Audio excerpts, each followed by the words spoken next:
Hillsides Education Center, which is an organization, a school, and a home, a therapeutic residential home and school for children in the foster care system. And the kids couldn't come to read tonight because, well, it's late, and they need a lot of supervision. So we invited two of the teaching artists who have been working with the kids to read some of their work and their own work. And with that, I just would like to introduce our first reader from Hillsides, representing Hillsides, the amazing, wonderful, funny, smart poet, teacher, Douglas Manuel. Douglas. Yeah. No, some of these I remember the students writing them, so I'm going to read two of their poems and then one of mine.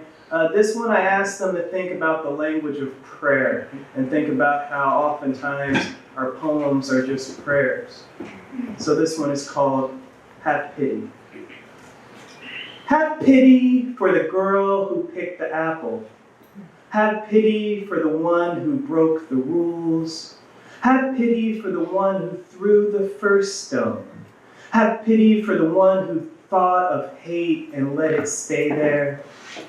Have pity for the one who is filled with discontent, the one who has killed, the one who has waged wars. Have pity for the lives lost, for the fear of change. Have pity for the corrupt posers. Have pity for the two-faced. Have pity for the attention seekers. Have pity for those who refuse to see others as equals. Have pity for those stuck in the past. Have pity for the girl who picked up the apple. Have pity for this sad, sad, pitiful race. I want you to know that all these kids, all these students are from middle school age to high school, so when you're hearing these jewels, know that that's what kind of body it came from. This one's a little bit longer, it's 2-page, but they're actually written in this beautiful calligraphy. I'm showing this as if you guys could see it, but yeah, no, that's another beautiful thing at Hillsides that they did, was having a calligraphy artist come in and do their poems. So this one is a litany poem. I told them going off the I Remember poem. So, here we go. I remember clothes dancing with my arms dangling straight down beside me, as far away from the girl I love that I could be. I remember rubber coin purses that open like a pair of lips with a squeeze. I remember a boy who could swig down a Coke with one big gulp followed by a big loud belch. I remember the only time I saw my mother cry. I was eating apricot pie. I remember when my father would say, "Keep your hands out from under the covers," as he said goodnight. But he said it in a nice way. I remember when I thought that if you did anything bad, the police would put you in jail. Now, I think they'll kill me. I remember when polio was the worst thing in the world, at least that's what old people say. I remember the first time I met Frank O'Hare, but that didn't happen because I'm copying a poem, and he met him there. Spring was the evening, and he was wearing only a white shirt. At least that's what the poem said, and I'm copying the poem, and I'm wearing blue jeans.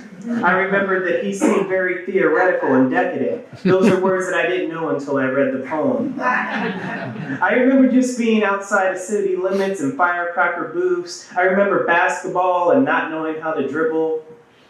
I remember the elevator and how you just can't look at anyone.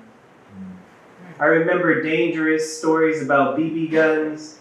And I remember spinning really fast until I couldn't stand up. All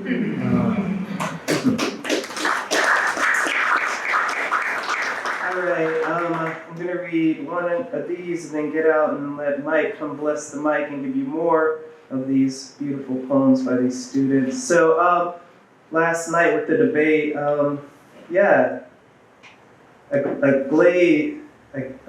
glare was thrown across the room that I think is legible to anybody who's from the kind of places that I'm from. And My daddy often tells me that America will show you what time it is. And yeah, this poem is about a time when America showed me what time it was. Like the gentleman who was stuttering last night when he caught that glare, caught that smoke last night. So he found out what time it was too. This one's called Heading Down. We shouldn't raise mixed babies in the South.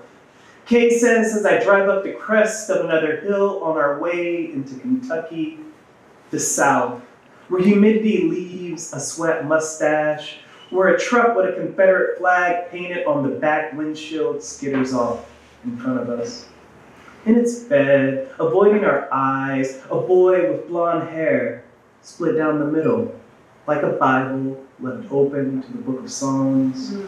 His shirtless, sunlit skin drapes a thin coat for his bones, his clavicle sharp. I want to know who's driving this raggedy truck. I want the boy to look at us. I want to spray paint a black fist over that flag. I want the truck to find its way into the ravine. I want to. Stepping on the gas, I pass the truck. Kay and I both turn our heads.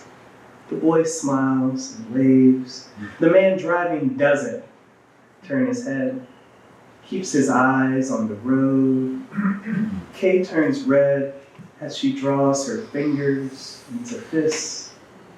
And with nothing left to do, I stare at the whites of her eyes. Thank you so much.